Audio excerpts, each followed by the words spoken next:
mempelajari serta mengamalkan Al-Quran. Sebab barang siapa yang menjadikan Al-Quran sebagai petunjuk saat berada di dunia, maka teranglah jalannya di akhirat kelak.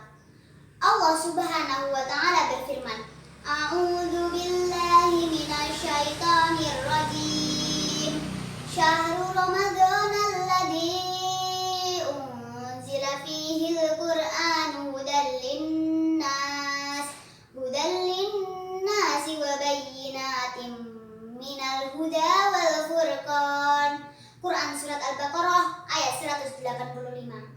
Makna ayat tersebut adalah Allah Subhanahu wa Ta'ala menjadikan Al-Quran sebagai hudan linnas, petunjuk bagi kehidupan manusia, way of life, dan Al-Quran sebagai Al-Furqan, pembeda antara yang hak dan yang batil. Barang siapa yang membaca Al-Quran akan memperoleh petunjuk kemana ia harus melangkah dalam hidupnya di dunia ini.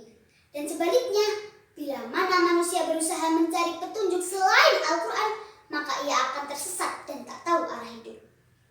Maka bagaimana sikap kita terhadap Al-Quran? Ada 3 sikap kita terhadap Al-Quran. Yang pertama, dengan membacanya.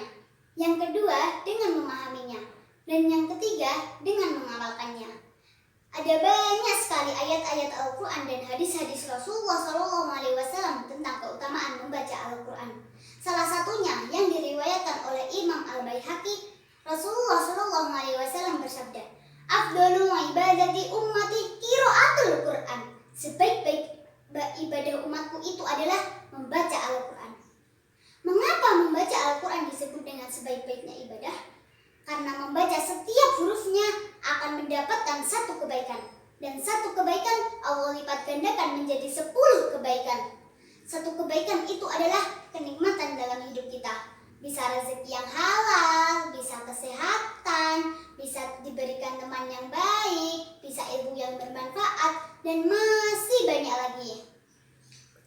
Begitu istimewanya kitab suci Al-Quran ini. Membaca 1 huruf saja sudah bernilai pahala dan kebaikan bagi orang yang membacanya. Maka kerugian yang besar bagi orang yang tidak mau membacanya.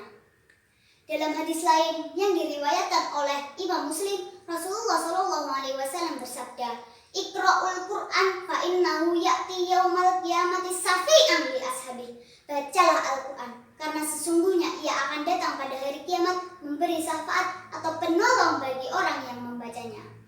Yang akan menolong kita pada hari kiamat bukan ayah dan ibu kita. Yang akan menolong kita pada hari kiamat bukan teman atau saudara kita. Yang akan menolong kita pada hari kiamat juga bukan tetangga kita. Lalu, siapa yang menolong kita selain Rasulullah SAW? Al-Quran. Ketika kelak di alam barzah yang begitu sempit dan gelap, siapa yang akan menolong kita?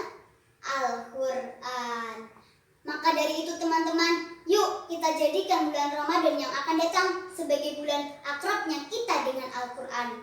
Kita hiasi hari-hari penuh berkah tersebut dengan Al-Quran. Inilah sahabat sejati kita. Dia yang akan menemani kita di dunia, memberikan kita kebaikan-kebaikan sepanjang hidup. Dia yang akan menemani kita ketika di alam kubur. Dia yang akan menemani kita ketika di padang mahsyar. Dia yang akan menemani kita ketika dihisab. Dia yang akan menuntun kita sampai ke surganya Allah. Al-Quran. Masya Allah. Teman-teman rahimakumullah, dengan mengetahui keutamaan-keutamaan Al-Quran, yuk teman-teman, kita luruskan niat, kita kobarkan semangat, katakan pada diri, aku cinta Al-Quran dan aku akan istiqomah membaca, memahami, dan mengamalkannya. Rasulullah SAW bersabda, khairukum man ta'allama al-Qur'ana wa 'allamah. Sebaik-baik kalian adalah yang mempelajari Al-Quran dan mengajarkannya. Semoga Allah mudahkan lisan kita belajar Al-Quran, dimudahkan segala urusan kita, dibukakan hati dan pikiran kita agar mudah menyerap ilmu dan mengamalkannya. Amin amin ya rabbal alamin. Demikian yang bisa saya sampaikan. Banyak kesalahan saya mohon maaf. Jika mendengar kumandang azan, segera bersiap tunaikan sholat. Jadikan Al-Quran sebagai pedoman agar selamat dunia akhirat. Wabillahi taufiq wal hidayah. Wassalamualaikum warahmatullahi wabarakatuh.